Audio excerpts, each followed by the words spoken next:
Olá a todos, meu nome é Mônica de Oliveira e eu estou aqui para falar do artigo Rios da Guiné de Cabo Verde que desaguam no Rio de Janeiro.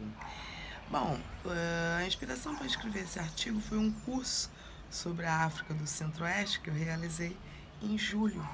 Eu fiz esse curso porque venho buscando uma forma de estudar um período anterior ao processo de escravização dos povos africanos pelos europeus, quando eles foram trazidos para as Américas, a partir do século XVI.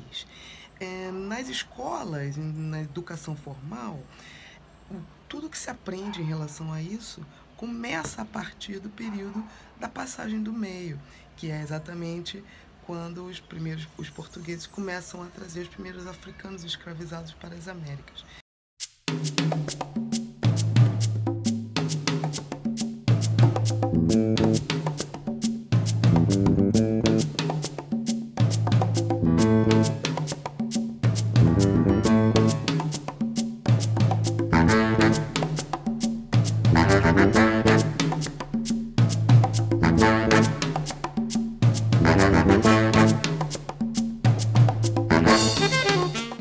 O estudo da escravidão desse período histórico sempre começa a partir daí. Nada sobre a história de África anterior a isso é ensinada nas escolas brasileiras. E quando eu fiz esse curso, eu estava buscando exatamente preencher essa lacuna. Realmente foram descobertas incríveis, ouvir falar da história de reinos, de impérios africanos, imensos e bem estruturados e que realizavam comércio, que tinham todo um modo de vida, uma cosmovisão próprias. E a sensação de uma história negada é realmente muito forte. E o quanto que essa ausência se faz notar nos currículos escolares das escolas regulares brasileiras.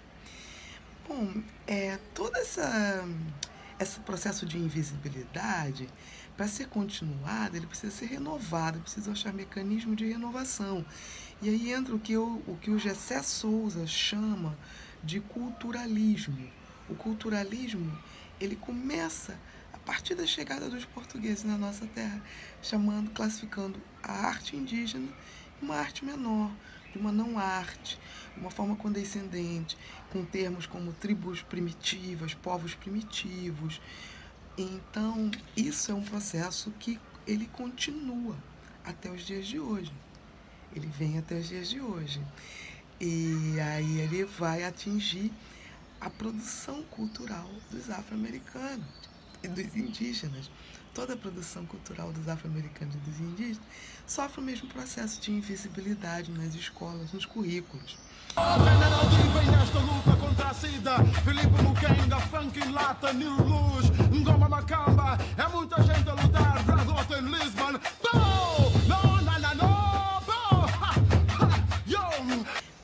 E esse processo de culturalismo ele tem sido tão eficiente que até hoje, apesar de uma lei ter sido promulgada há mais de 10 anos, a Lei 10.639, que obriga o ensino da história e da cultura afro-americana e indígena nas escolas, esse processo de invisibilidade continua. Essa invisibilidade ela continua e é gritante. E quando se tenta trazer esse assunto, encontra-se sempre muitas resistências de vários aspectos. Porque é uma cultura de massa, uma cultura que está assim, é uma cultura que está sujeita às imposições do mercado. É uma cultura de resistência e embora ela sofra esse processo de invisibilidade, de apagamento da sua história, do seu legado, as margens periféricas elas continuam efervescentes e produtivas. Elas continuam extremamente produtivas.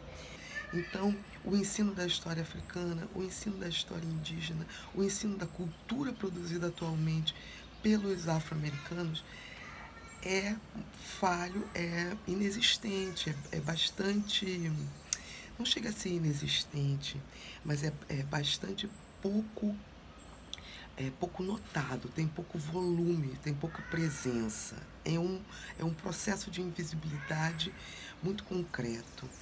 E percebe-se isso na relação com os alunos, na relação dos professores com os alunos, na relação dos alunos entre si e na relação entre a sociedade, porque isso é o racismo estrutural. Ele é estrutural e ele é estruturante.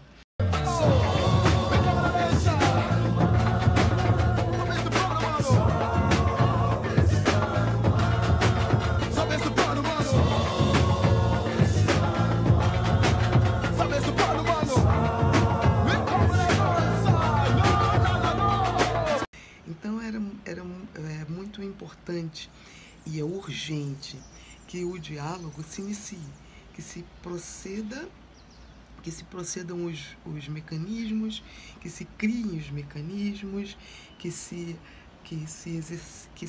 efetivem as políticas públicas de inclusão, para que possamos, enfim, criar uma humanidade digna do nome de humano, que seja realmente igual e equilibrada, com uma justiça social reinante para todas as classes pertencentes a ela.